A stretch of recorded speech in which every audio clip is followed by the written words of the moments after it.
sales. If that happens, the first month on which this overpayment happens is carried forward to the second month.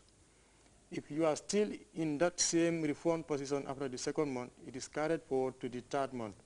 Then at the end of the third month, if you are still in that refund position, then the law says you should apply for a refund, and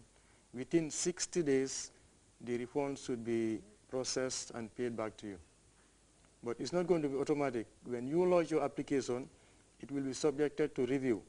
The Domestic Taxes Department will send their officers to your premises who are going to review your records to make sure what you are claiming is actually true before you are given your check as your refund. If that doesn't happen, like if the refund doesn't happen within 60 days, then GRA will pay you your refund with interest. Just like we are charging people interest on late payments, here also the law says we have 60 days to process refunds and pay it to those it is due. If not, we will pay them with interest. Good. Mr. Sir, with the VAT, you were just telling us that there is a tax refund on the customers themselves. With the present tax system, is there any refund on that? Yes, there is refund on sales tax, but it is not like giving them check. The import sales tax they pay is allowed to them as a deduction at the end of the month when they are filing their return.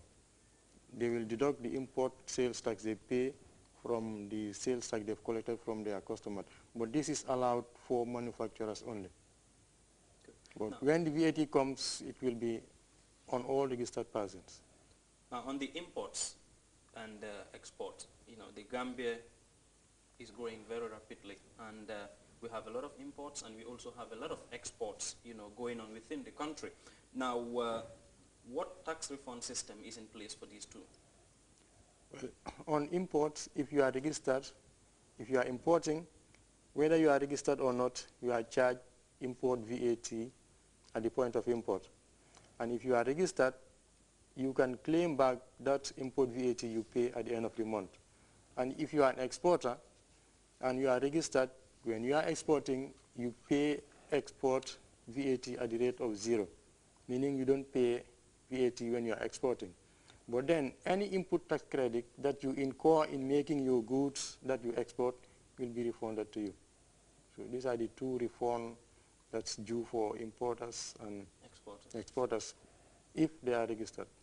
VAT so that tax means payers. They have to get registered to be qualified to this, to this system. Yeah. Now, I turn on to Mrs. Matinjai Senghor, who is the Senior Tax Education Officer of the Gambia Revenue Authority. I want us to have this conversation in Wolof for the benefit of the Wolof listeners. Matinjai Gambia, Dore Kosi January 1st, 2011, you may introduce VAT. Real in Birne advertisement yangi on GRTS all the time, you know, gis advertisements before the news, again in time si. Luñ buga xam legi tax system bi ndax amna tax refund. Wow, okay. Mbokk yi ñoo seetaan ñu ngi leen a nuyu kontaan nañ pour des si waat fii pour continuer waxtaan biñ dee def si new tax bi war a ñëw ni muy VAT bi te VAT bi wax nañ ne nekkul ne business yëpp kuy def business rek da nga war a register business waxoon nañ ne dafa am ñu ko war a register mooy threshold yu ñu setoon at 1 million mooy ba nga xam ne mandatory la forcé ak bu ñu waxoon ne voluntary la at 500,000 and above. So VAT bi dafa am refund su refund yi la su nekkee ne yow yaa ngi def business te register wuloo ci VAT bi doo mun a am refund. So refund yi ñi nga xam ne ñoo register rek ñoom ñoo war a am refund bi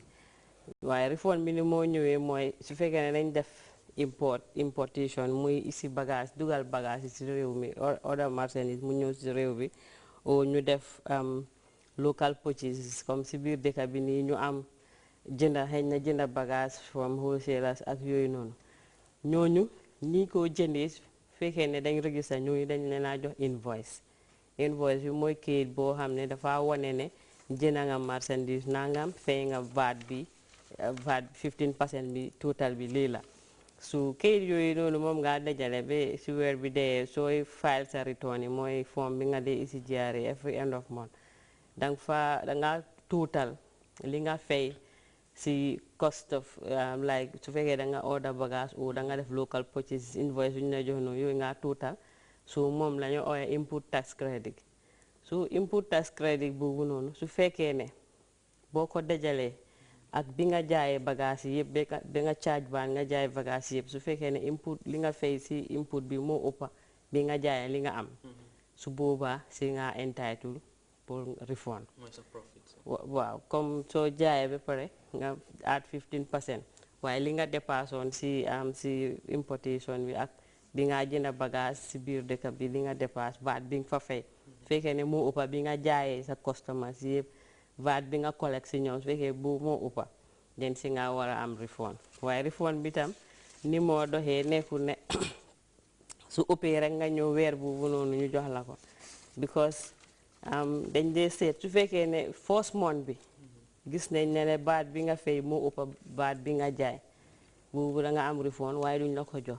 nañ ko carré mu mel ni crédit lañ la ko mu ni am na lum la dañ la ko dencal foofu noonu den second month bi muy beneen weer bi tamit soo file sa return suñu gis ne ba léegi input bi nga am moo ëppa bi nga jaay li nga am boobu tamit su ko defee dinañ fa génnee maanaam su fekkee ne first month bi yaa ngi amoon input tax credit of like $2,000 léegi nga file return nga war a fay VAT of ay na 5,000 dangaa gis ne 2,000 bi ñu la dencaloon dañ la ko génnee su ko defee balance bi ngay fay waaye su fekkee ne continuously 3 months yëpp yaa ngi am more input than bi nga jaayee su boobaa da nga war a apply to the Commissioner General nga apply nga wone ne da nga bëgg a ñu refund la soo apply within balaa moo mut ñaari weer waxuñ ne dafa war a dem ba ñaari weer waaye warta romba ñaari weer su boobaa Commissioner General bi dina domestic tax seen staff yi auditors yi dinañ ñëw sa premise fu nga defee business ñu check sa record seet ndax yow li nga claim ne moom lañ la war a delloo ndax loolu la ndax dafa manqué ndax ñu asset confirm daal den suñ defee loolu ba pare dinañ def seen recommendation den su ko Commissioner General bi approuvé nañ la jox sa refund waaye nag refund bi tamit comme nuñ ko waxee warta romba yëpp kis yeeg lu ñoo def yëpp warta romba ñaari weer su fekkee ne romba na ko rek su boobaa jaar yi tamit suñ dinañ la fay sa refund buñ la war a fay ba pare ñu fay la interest parce que ñun su weer bi dee soo liitee ñu fay sa tax bi dañ laa charge interest so ñun tam suñ la ameelee